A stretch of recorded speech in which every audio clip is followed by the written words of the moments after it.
Pick Fantasy third at 50 to 1. Second time of the day, second division of the same race over 7 furlongs, and it was a second quicker. Right, let's get to Newmarket for their next. A Class 3 handicap over 10 furlongs at 2 o'clock. And shot of Sheen Murphy there, who'll be riding Harbour Rock and confirming a colour change to the cap. So a gold cap in the colours of Qatar Racing. The commentary challenge does kick in now. Amy Murphy, who will be calling this race, and perhaps to distinguish between the colours of Crowned Eagle, number 1, and Harbour Rock, who will be sporting a gold cap. 10 furlongs then, just under 10,000 to the winner, and all 8 take their place. Let's have a look at the betting, talk about a couple of the runners as they go down. First Nations 3 to 1, Crowned Eagle 100 to 30, The Statesman the same price from 4 to 1, City of Joy now 8 to 1, Harbour Rock is the same price, Apex King 12 to 1, and Monticello 14s, and II at 25 to 1. So just on the betting front, City of Joy now a 17 to 2 shot. Before we talk about some of those at the top of the market, has been a notable drifter. Well, this one was at the top of the market just about. There's been a huge drifter. Those of you who look at market moves on exchanges, I don't think I've ever seen a steeper curve for a seemingly fancied, or certainly fancied this morning, and well tipped up City of Joy. I've no reason to see why it's drifting, but 8 to 1 does look as though it might have gone a little bit too far. But First Nation's been strong. He's one of several in the race, including City of Joy, stepping up to 1.25 miles, but looks as though he could get it. But First Nation had 3 runs running over 1.25 miles, and for at least 2 out of the 3 looked as though he needed further. And then 1.5 miles, I think he's ran all right. I think a couple of times when he's been beaten and looked as though his stamina run out, they've been on very soft or heavy ground. So I'm just wondering whether this trip may possibly be a bit short for him. He needs to win a race for me as well to be wanting to take a 3 to 1 about him in what is a really good 0 to 95 handicap. So I'm slightly surprised he's as strong as he is in the market. Yeah, he hasn't won since the sole win came at the Tapster, or the final start at 2 at Wolverhampton last November. And as you said, without winning this season, has held the form. Second in the King George V at Royal Ascot, 4th when proving he handled real give underfoot behind Londinium at Goodwood, and then, as you said, got closer to that rival 2 weeks ago at Ascot in the Appletiser handicap. He'll be coming out of stall 4 in the blue of Godolphin. Joint favourite at the moment with Crowned Eagle, who is dropping back in trip as well, down in the handicap, or down into handicap company after 2 runs at much higher level.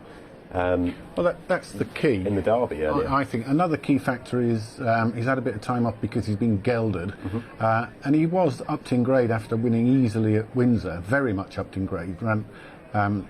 Ran in the Derby and then ran in the Bahrain Trophy. Yep. Yeah, he looked very much overfaced in those races, but this is a 0 to 95, and he could just have a class edge. He certainly doesn't look as though the gelding operation has done him any harm at all. He looks a fine-looking horse, just getting a little bit warm. But we saw the winner of the first race at Newmarket got warm, so maybe and won.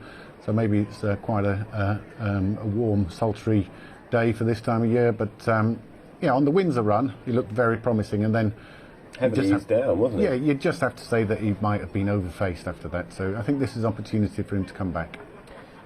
Yeah, the headgear off as well as he's being gelded, intriguing back in trip and back into handicap company. What about number 6, The Statesman, who we saw just 3 days ago when winning at Sandown, and has the penalty for that? Yeah, he has, and no doubt he's an improving type. I personally just think that he has run and got fairly well beaten in handicaps of a higher grade than this. But I just think for its grade, for a 0 to 95, this is quite a good one, and he's generally been running around about 0 to 85 level. That's where he's done his winning, and I think this might represent a step up, and I'm not sure the penalty might just take care of him. On the topic of City of Joy, if we talk about him in isolation, and in contrast to a couple of these, he's stepping up in trip rather than coming back. But he hasn't. He has looked as though he'll get it. I'm just having a look at his. Yeah, he's out of the saddle as well as mare, so he'll certainly get it on his pedigree, and he's definitely been patiently ridden and staying on in some of his runs. So I think he could improve. But the market is weird, to be honest, on him. So then, second time, they're nice and prompt. A reminder that the commentary challenge begins now with this race, but we will be sticking with the commentary of Alan Howes and perhaps hearing from the trainers' challenge a little bit later. Let's rejoin Alan. Thanks, Nick. Aye going in now. It's going to complete the lineup. And they're off, racing away for the International Studbook Committee Handicap Stakes over a mile and a quarter. The first one to show is Crowned Eagle to the outside under Andrea Zeni, leading from Monticello. Over on the far side then is the Statesman. Another length and a half away, the black and white of Aye. Behind that runner then is Apex King in the white and red, followed through by the Godolphin Royal Blue of First Nation. Then Harbour Rock, now the gold cap there for Oisin Murphy. At the back of the field is City of Joy. Two distinct groups then. Cluster of three over on the far side. Monticello, the Statesman, together with Aye.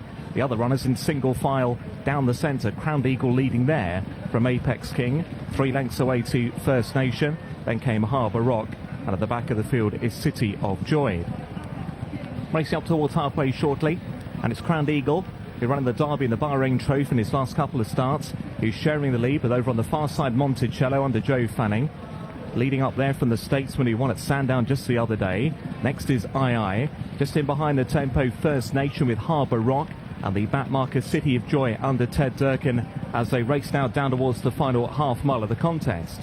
And it's Crowned Eagle towards the near side, with Monticello, the Statesman, and Aye tracking the pace. Another length or so away to Apex King, then First Nation, followed then by Harbour Rock and City of Joy as they work down towards the final 3 furlongs. Crowned Eagle now nudged along in the lead, sharing it with the Statesman and Monticello. A length away to First Nation in the blue, now getting competitive. Then came Apex King, Aye dropping away under pressure. City of Joy is trying to stay on as they race now down inside the final quarter. Crowned Eagle ridden along for more. The Statesman under Manuel Fernandes, there with every chance, and now edging into the lead. And it's the Statesman from Crowned Eagle. First Nation bearing down on the principals towards the near side. It's the Statesman just ahead by a length or so to First Nation, then Crowned Eagle ahead of City of Joy back in fourth. But out in front, it's the Statesman who won at Sandown on Wednesday. Will follow up here at Newmarket this afternoon. The Statesman has beaten First Nation, with Crowned Eagle third and City of Joy home in fourth.